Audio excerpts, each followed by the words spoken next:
Hello, I'm Madeline Fleming, and news across West Tennessee today. After a turbulent first month and a half, the new Jackson-Madison County School Board faces a crucial decision in November. Affirming the 10-year capital and academic plan for local schools is the biggest item on the board's agenda. Jackson's business leaders have taken their stand on the plan. Let's go to Randall Kidrick for more on the message they are sending. When the school board finished its retreat 2 weekends ago, School Superintendent Eric Jones asked for a vote. He wants his 10-year capital and academic plan to be confirmed at the board's October meeting. The $144 million plan is designed to raise academic performance and build new schools. Monday, the board of directors of the Jackson Area Chamber gave an overwhelming endorsement to the plan. The vote was unanimous except from Jones and University of Memphis Lambeth Vice President Provost Niles Reddick. They both abstained because each has a direct involvement in the plan. Jones says it's time to get moving and end the talk. Ultimately, I think we have come to the point that everyone feels good about the overall plan and the fact that it does a lot to address a lot of the needs in our community. 7 years ago, the Chamber became actively involved in improving public schools. 4 plant managers went before the school board. They said more than half of their workforce located in neighboring counties because of better confidence in their public schools. Mayoral candidate Scott Conger said last night it's time for the entire community to get behind Dr. Jones. I think get the right man in charge. But these are our kids, they're our neighborhoods, it's our economic development, and so I'm really excited about Dr. Jones approaching the city, plugging in where it makes sense. The message the Chamber is sending is we're behind Eric Jones. They're expecting the school board to join them. The board meets November 8th. The plan is expected to have a sure 7 or 8 votes. Whether the vote is unanimous depends on one man who has been argumentative during his first 2 months on the board. Randall Kendrick, West Tennessee Today. Election Day is 1 week away. More than 600,000 people have already cast ballots across the state. The numbers are high in Madison County, as well as in 3 other West Tennessee counties. Chloe Bitters adds up the totals. Early voting totals are breaking records across the state. The question is whether we'll see a heavy turnout on Election Day. Voters are blowing the 2014 midterms pace out of the water. That's what we've learned from the early vote totals from the Secretary of State's office. More than 60,000 ballots have been cast in Davidson County, with Nashville suburbs and neighboring counties reporting numbers in the thousands as well. Shelby County comes in second with nearly 59,000 early or absentee votes, followed by Knox County with more than 45,000. In Madison County, the early turnout also tops 4 years ago. What helps is it's a short ballot because they're in and out of that machine. You know, if it's a fairly young person that can really, run that select wheel, they're in and out of there in less than 5 minutes. I've had one of my officers said from the time she got out of her car and got back into her car on the parking lot, it was 5 minutes.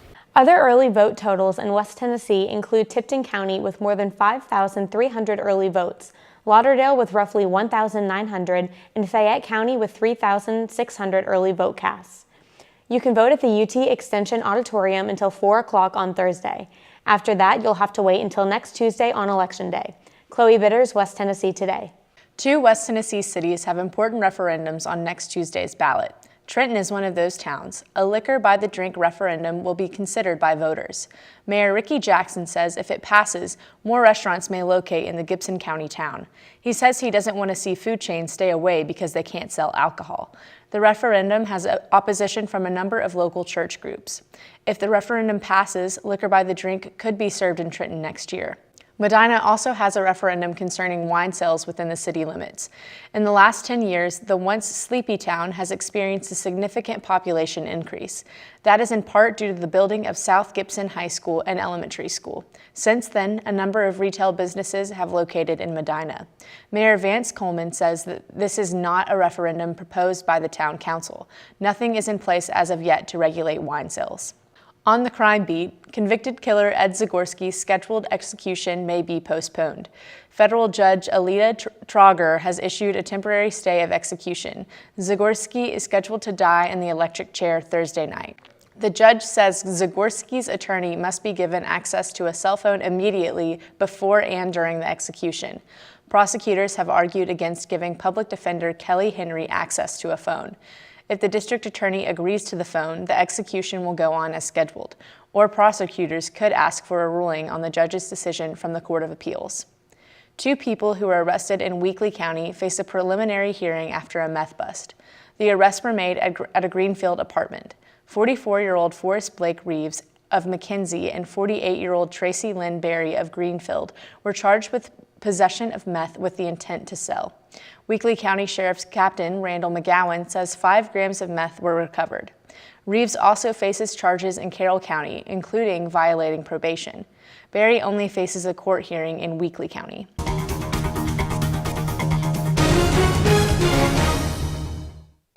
The fire department and health department unveiled a pop-up hospital, the equivalent of a MASH unit. They showcased the field mobile hospital at the fairgrounds. West Tennessee Today had a chance to take a tour of the unit. You know, we can do as many as just a few patients or a large amount when we're triaging them through. And that's just to get them, initial care, and then they can be triaged and sent to the hospital. The field mobile hospital can be quickly set up and treat patients in the case of a man-made or natural disaster. The pop-up unit can be up in less than an hour and treat approximately 40 patients at one time, taking some pressure off of local hospitals. We have a medical reserve corps that we can call on that's made up of doctors and nurses that can work in the hospital once it's set up. Plus, our firemen receive emergency training, emergency medical training. While the mobile hospital has been in the health department's possession since 2008, the new partnership provides new benefits. Due to the size of the health department, extra help is required from the fire department to quickly get up on the scene of a disaster and set up the hospital unit. The x-ray machine, we're currently looking at a portable digital x-ray machine. The mobile hospital has been used to treat patients at many events around West Tennessee area, including Firefighters Freedom Festival, Shiloh commemorations, the MLK 50 event in Memphis, and most recently the 41st anniversary of Elvis' death at Graceland. Since its debut in 2008, the unit has treated approximately 500 patients. So far, the hospital hasn't been required in a disaster, but is ready to go if needed. Alexander Bitterling for West Tennessee Today. Heavy rains may keep down the number of children trick-or-treating tomorrow night, but the National Traffic Safety Board says that kids are twice as likely to be killed by a car on Halloween night than they are any other time of the year. Despite annual reminders, some parents fail to follow basic safety tips for children. With some important things to consider is Mary Barnes. The numbers of active trick-or-treaters have decreased in the last 15 years. That's because of more Halloween festivals at churches and schools to keep children in a safe environment. But some children will ring your doorbell on Halloween night. Here are some common sense safety tips for children. Cross the street at corners using traffic signals and crosswalks. Look left, right, and left again when crossing and keep looking as you cross. Put electronic devices down and keep your heads up and walk. Don't run across the street. Make eye contact with drivers before crossing in front of them. Always walk on sidewalks or paths. If there are no sidewalks, walk facing traffic as far to the left as possible. Never let a child wear headphones while trick-or-treating. That could block out the sound of an oncoming car. The scariest thing in Tennessee this Halloween? Drunk drivers. Only a monster would drink and drive. Booze it and lose it. Finally, children under 12 should always have adult supervision. Stick to familiar areas that are well lit and trick-or-treat in groups. Mary Barnes, West Tennessee Today. And we hope all of you will be extra careful tomorrow night. That's our look at news across West Tennessee. I'm Madeline Fleming. We hope wherever you go, you'll have a great day in West Tennessee today.